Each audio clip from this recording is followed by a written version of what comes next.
Europe of peace among nations has been established. Europe's younger generations have little consciousness of a Europe at war. For today's youth, Europe is a land of opportunity, a land not of peace and security, but of jobs and prosperity. The creative and cultural industries are very youth-focused, and the creative and cultural industries are an industry that was very resilient during the financial crisis, and in fact has not seen a rollback but has seen a growth. So if you put all those things together, young people, creative industries, the digitech kind of companies, I think that's what young people are looking for. The disruption and tragedies of the recent economic collapse could seem trivial compared to the revolution of Industry 4.0. As artificial intelligence races through Europe's offices and factories, millions will face deeply uncertain professional lives. Unemployment could quickly rise again, but one thing is certain, most of the jobs today's youth will do haven't even been created yet. So has Europe prepared its young people for Industry 4.0 and the jobs of tomorrow?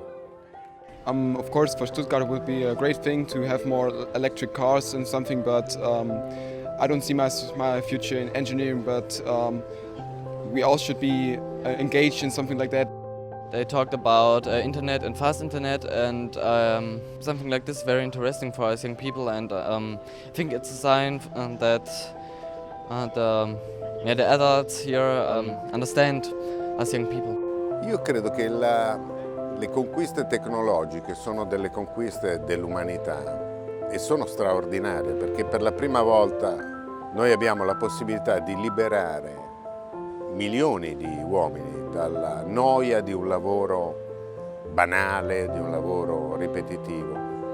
Ma queste conquiste tecnologiche vengono oggi messe a servizio di pochissimi super ricchi, che sono sempre più ricchi, per aumentare i loro profitti. E le nuove grandi compagnie creano pochissimo lavoro. Parlo di Google, di Amazon, di Facebook. Allora, siccome la rivoluzione tecnologica non si può fermare e non vogliamo fermarla, bisogna ripensare al lavoro. Bisogna ripensare anzitutto agli orari di lavoro. Oggi gli orari di lavoro in quasi tutta Europa sono fermi da 40 anni. Being young in Europe today often means low pay or no pay, exclusion from the housing market and few stable prospects. If they do not see a Europe of social opportunity and fairness, what could that mean for democracy? We've got a generation of young people who can't get on the housing ladder, who can't even get paid work, so they're forced to take unpaid internships or volunteer, and it's not viable. And it wasn't the situation for me. And I think it's really unfair when we're asking young people to step up and become leaders and think about the future. It's really unfair that we're not paying them properly. It's really unfair if we're asking them to do really robotic kind of jobs.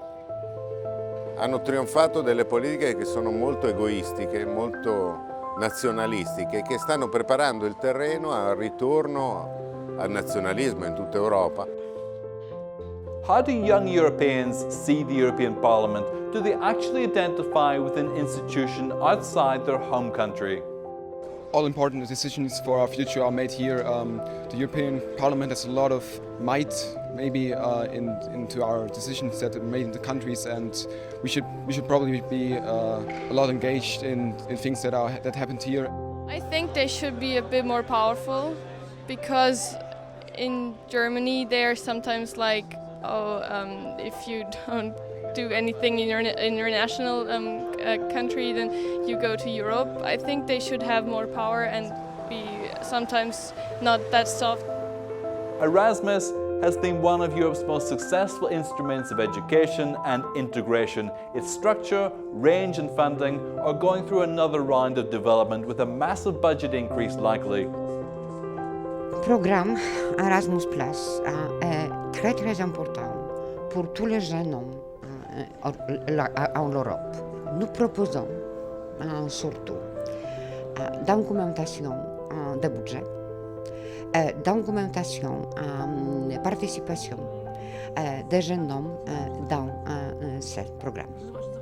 This month, members of the European Parliament's Culture Committee passed a resolution calling for significant additional funding for the next Erasmus Plus programme post-2020. They said social and regional funds could also be used by member states to increase the mobility grants and help achieve a more coherent Erasmus Plus implementation.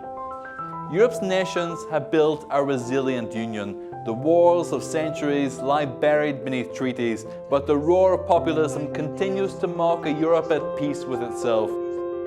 We have to focus in the future.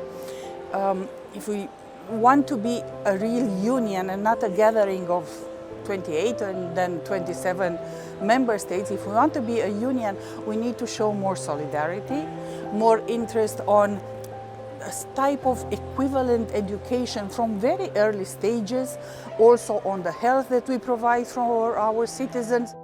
The challenge for Europe's millennials is to build nations and a union fueled not by greed, but by an ambitious new democracy, and to do so in a fierce, fast, technological age. We have achieved a number of rights and also guarantees for these rights, and I'm afraid that too many people these days take them for granted. No, they are not for granted. It's a constant struggle to have them enforced. It's very easily to convince, still it's very easily to convince people to get rid of them because there are many dangers, and I don't deny these dangers, terrorism, organized crime, but no, we have to fight these diseases of our century while preserving our rights. So I would very much encourage the young generation to keep fighting for these rights. That's all for this series. Thanks for watching.